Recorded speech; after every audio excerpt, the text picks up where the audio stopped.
తెల్లవారుజాముల్లో వెంకటరమణ తండ్రి సుప్రభాతము చేసెను సురులే రమణ. పంచామృతములతో వెంకటరమణ తండ్రి నిత్యాభిషేకములే నిత్యము రమణ.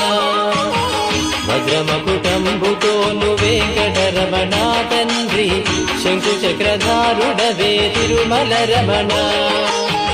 మూడు నామాలతోను వెంకటరమణ తండ్రి ముల్లోకములు ఏదడి మూర్తి విరమణ.